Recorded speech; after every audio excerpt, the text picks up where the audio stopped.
Hi friends, it's Sue, and I'm going to do a little bit of a process video today.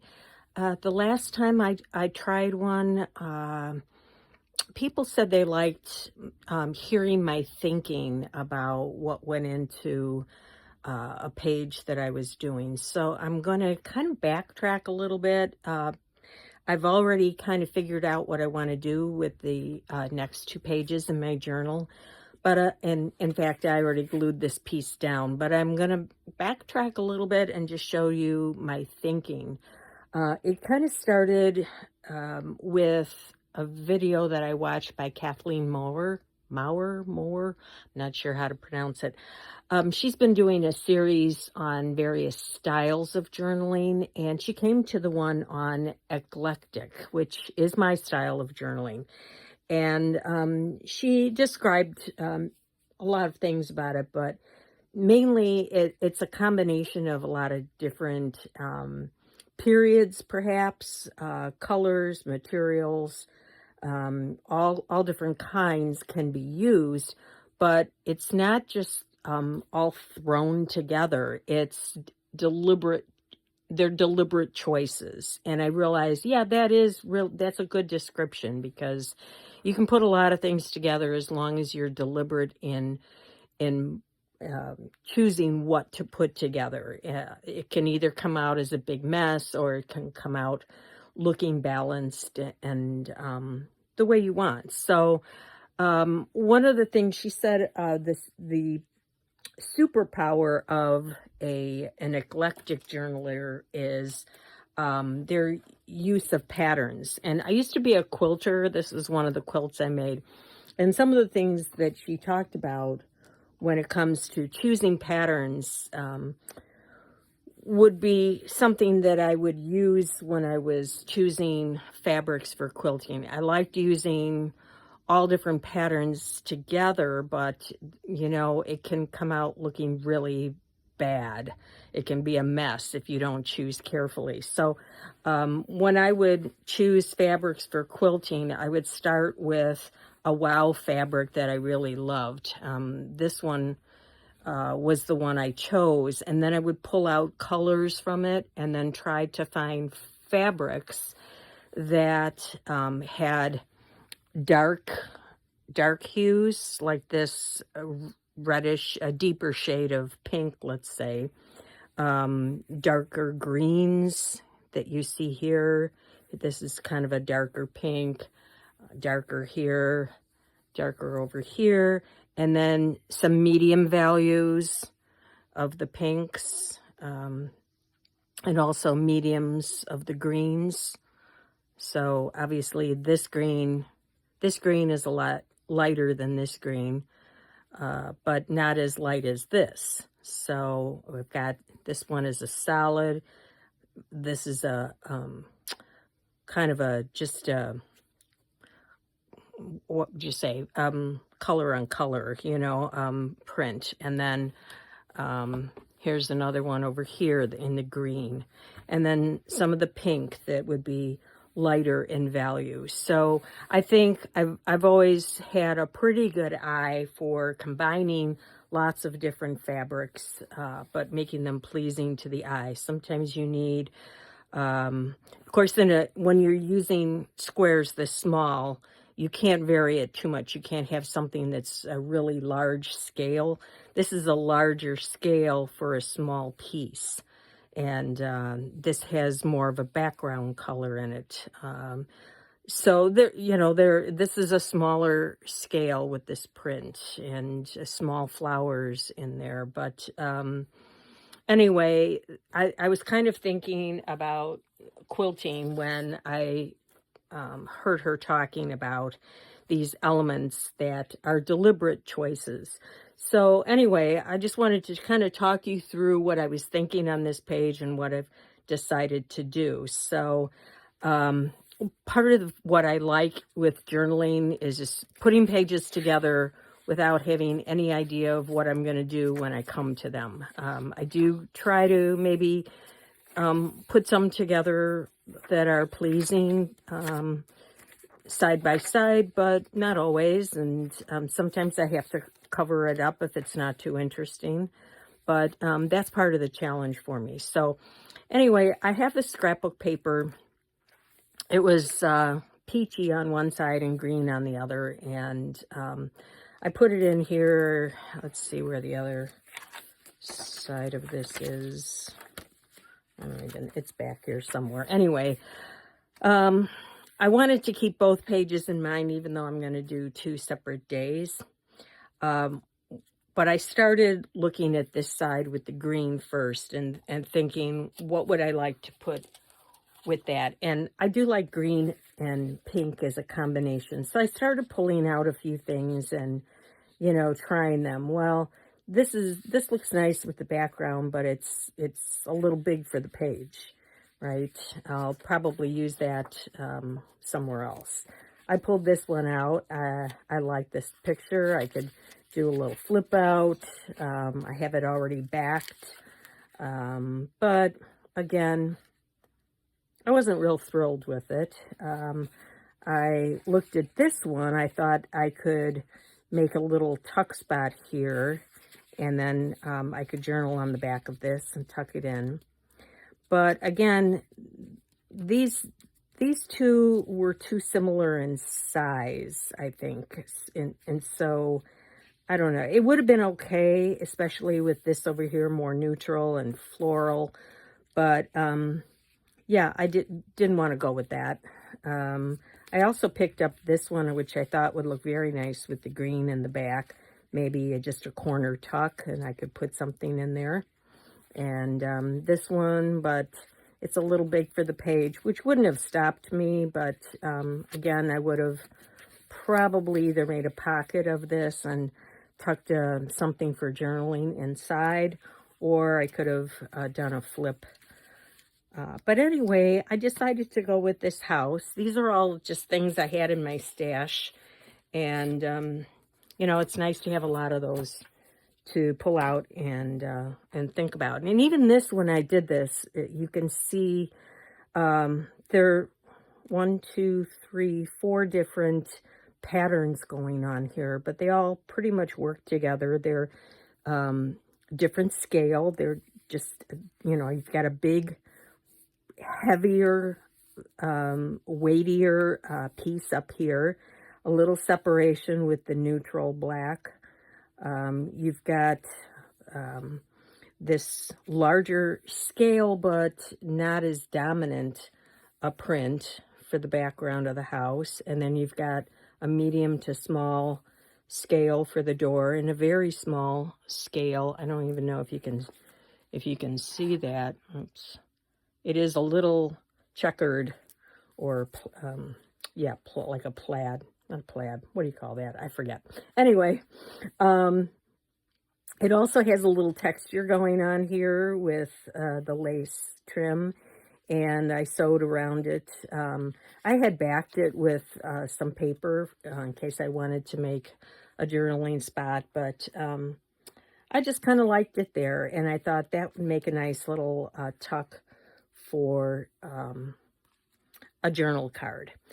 So then the next thing was, what am I going to use as a journaling card, and what am I going to do on this next page?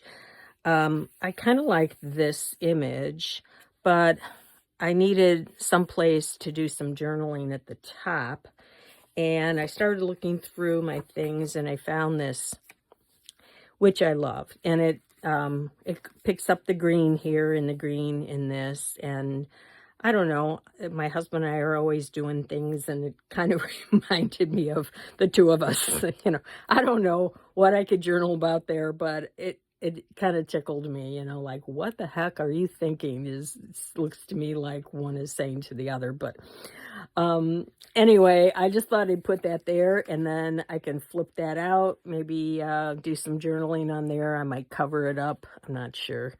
But I just kind of want to go with that for the top, and I might just leave this page the way it is and not do anything more to it. So then the next thing I thought about was, I don't want to put something behind this that's going to be another pattern that's going to be distracting. to the eye.